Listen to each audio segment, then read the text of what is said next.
Me permito exponerles una sentencia de casación del 15 de diciembre del 2016 de la Corte Suprema de Justicia en su sala de casación civil. El magistrado ponente es el doctor Álvaro Fernando García Restrepo. Demandantes encontramos a Liliana Molina Moreno, José Omar Carrillo Camargo, Fabián y Leonardo Carrillo Molina. Y como parte demandada encontramos a Codensa S.A. y a General y Colombia Seguros Generales. Encontramos que los hechos datan el 17 de noviembre del 2008, en el cual Fabián Carrillo Molina, al intentar bajar un tubo metálico que soportaba la cortina de su habitación, se generó entre este tubo metálico y las cuerdas de alta tensión un arco voltaico. Causó graves quemaduras y la amputación de la mano derecha a la altura del antebrazo y graves lesiones en la otra. En primera instancia, la demanda fue admitida por el Juzgado 32 Civil del Circuito de Bogotá y la demandada propuso las excepciones de mérito que denominó culpa de la víctima, culpa de un tercero, caso fortuito y concurrencia de culpas. En el dictamen pericial se estableció que no se cumplía con las distancias establecidas entre la fachada de la casa y las cuerdas de energía, ya que esta era de 1.4 metros y la distancia que establecía la normativa tendría que ser de 2.3 metros.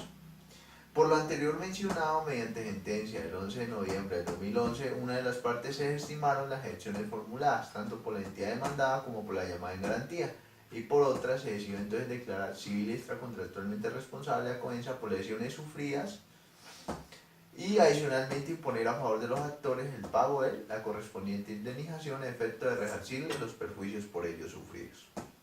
Con la determinación Codensa S.A. S.P. y General y Colombia Seguros Generales S.A. la apelaron. El Tribunal Superior de Bogotá, al desatar la alzada mediante proveído el 24 de abril de 2012, decidió revocar el fallo de primera instancia y en su lugar negar los pedimentos contenidos en la demanda.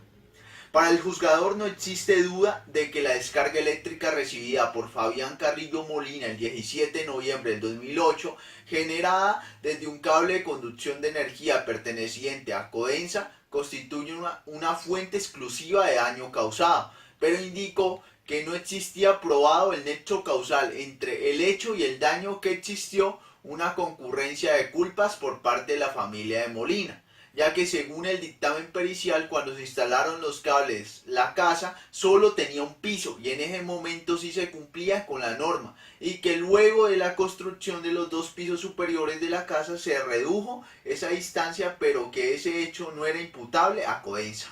También concluyó que fue la conducta descuidada del joven la que provocó la descarga cuando hizo contacto con un tubo metálico, que como no podía ser desconocido por un bachiller, constituía un conductor ideal de energía. De acuerdo con lo anterior, el juez concluye que no se puede afirmar que la sociedad demandada hubiera sido causante del daño derivado del accidente, puesto que la conducta no admite enjuiciamiento que justifique historia de responsabilidad. Dale.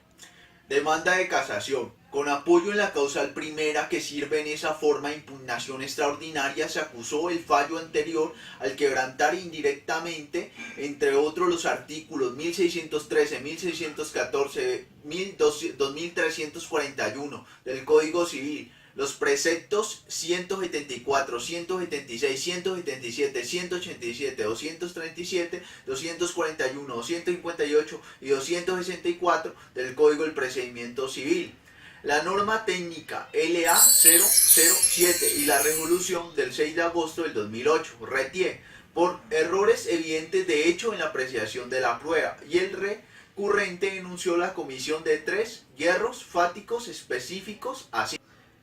Primero, el tribunal cercenó la prueba aportada en cuanto solo tomó una parte y no como un todo para tomar la decisión. Segundo, el ACUEN erró por su posición al apreciar el dictamen pericial, como quiera que le agregó algo completamente extraño a su contenido objetivo. Tercero, por último, existe un error de hecho al atribuir a la víctima Fabián Carrillo Molina la responsabilidad del accionante por invadir la distancia mínima contemplada en las normas reglamentarias, puesto que no observó ni tuvo en cuenta lo que obra en el juicio y se basó en una norma cercenada la norma 007 y en un dictamen parcial inexistente. Jurídico. La Corte examinará los tres problemas jurídicos que se presentan a continuación. Primero, ¿es responsable civil extracontractualmente la demandada por haberse probado el daño efectuado sobre el demandante debido al incumplimiento de las normas de seguridad por ser su actividad considerada como peligrosa? Frente al primer problema, la Corte Suprema de Justicia ya había tenido fallos en los cuales establecían la naturaleza de la actividad peligrosa y la responsabilidad de que ésta derivaba. La Corte Suprema, en el caso Subexamine, percibió que el objeto social que aparecía en el certificado de existencia jurídica de la demanda, se observó que su presentación configuraba dentro de las actividades denominadas peligrosas. Segundo, es procedente las excepciones de méritos propuestas por la parte demandada para exonerarse de la responsabilidad civil y extracontractualmente. La Corte resalta que en el caso de la actividad riesgosa se presume la culpa y la forma de desvirtuarla tiene un rango más reducido que la de la culpa probada. La Corte analiza las causales de exoneración de la responsabilidad propuesta por los demandados. Esto es respecto de la no atribución de la culpa por un actuar diligente, y la Corte menciona que aunque se alegue que el servicio se prestó adecuadamente y el funcionamiento era acorde, no basta con ello para exonerarse la responsabilidad. Ahora, respecto de la culpa de un tercero, la Corte indica que el edificio se construyó aun cuando ya existían las instalaciones de las redes, pero examinando la resolución emitida por la Curaduría, igualmente aquella que regula el sistema de seguridad en las distancias e instalaciones de redes, se encuentra que la demanda violó la resolución, por lo tanto fue el expreso incumplimiento de la demanda que derivó el daño.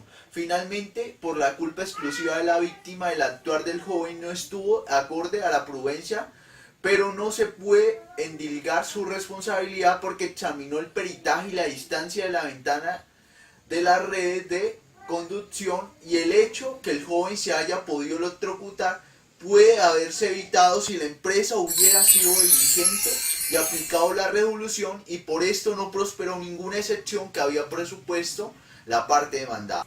Tercero, existió una violación fática de las normas en la valoración probatoria ejercida por el Tribunal de Segunda Instancia. A raíz de lo anotado se puede ver que el tribunal hizo un mal análisis porque no analizó de fondo la violación de la resolución que establece las distancias entre la casa y las cuerdas de energía.